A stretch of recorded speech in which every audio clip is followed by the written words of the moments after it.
ያጣውን ማን ይወደዋል? የተጎዳውን ማን ይወደዋል? የጎደለን ማን ጓደኛ ያደርጋል? ለዋስትና እንኳን ምን ፈልገው ሰው እኮ አለ አይደለም እንዴ? ለዋስትና እሱ ለራሱም አይሆንም እንላለን። እሱ እንዲህ አይሆንም ምሳ እንኳን ለመብላት እንደው እጁን ወደ ኪሱ ይሰዳል። ከበላን በኋላ አይስ የለውም ምንም የለውም።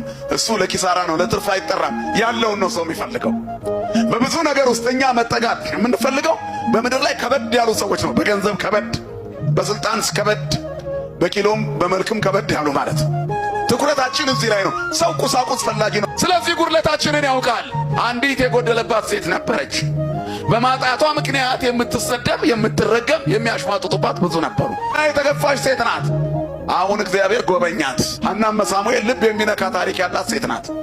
የእሷ ታሪክ የብዙዎቻችንን ልብ ይነካል። ማጣቷ፣ በመጎዳቷ፣ በመጉበቷ አላማረረችም። ግን የሆነ ቀን በጣም ሲከፋት የእግዚአብሔር መቅደስ ሄዳ ቆመች። ቆማ ከንፈሯ ይንቀጠቀጥ ነበረ ይላል መጽሐፉ። የምትለው ነገር ግን አይሰማም ነበር። ዝም ብሎ ከንፈሯ ብቻ ይርገበገባል። እንባ ከፊቷ እንደ ውሃ ይፈሳል። ያንን ድምፅ ግን ማን ይሰማል ወገኖች? እግዚአብሔር ይሰማ። የዝምታ ውስጥ ጩኸት የሚሰማ እንደማንሰማ የአንደበትን ጩኸት ቸል እንላለን። የውሳጣዊ ልብ ሹክሹክታ ለወሳስ እንሰማለን ይላል አባቴ እኔና መንፈስ ቅዱስ። በዝምታ ውስጥ አነባ ነበር። ካህኑ ኤሊ አያት። ሰክራ ነው አለ። በግምት አትናገሩ ምዕመናን።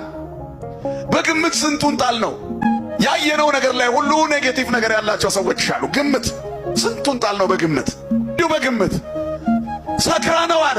ተጠጋትና ይህንን የወይን ጠጅሽን ከራስሽ ላይ አርቂ አላት። ጌታ ሆይ አለች፣ እኔ ልቧ ያዘነባት ሴት ነኝ። ብዙ ልባቸው ያዘነባቸው ሰዎች አሉ። መጽናኛቸው ማን ነው? እግዚአብሔር ነው። የተሻለ የሚሰጥ እግዚአብሔር፣ ከምናስበው በላይ የሚያስብልን እግዚአብሔር ለእኛ ታማኝ ነው።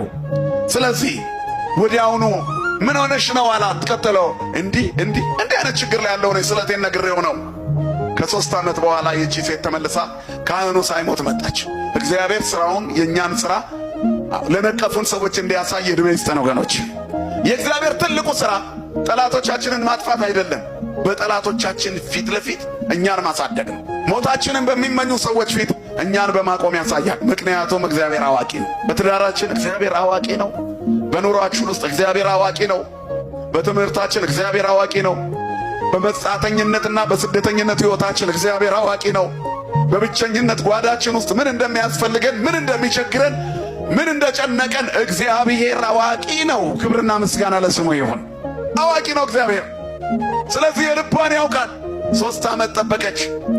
ከ3 ዓመት በኋላ ልጅ ከወለደች ከ3 ዓመት በኋላ ሳሙኤልን ይዘው መጣች፣ ሕፃኑን ሳሙኤልን። ከዚያ በኋላ ምን አለች? ቀንዴም ከፍ ከፍ አለ፣ አፌም በጠላቶች ፊት ተከፈተ።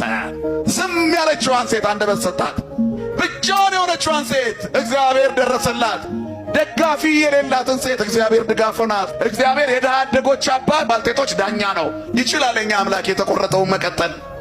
ይችላል የኛ አምላክ ባዶነትን መምላት። ይችላል የኛ አምላክ የስቃይ ፋይል መዝጋት መቀየር። እግዚአብሔር ይችላል። አይችልም?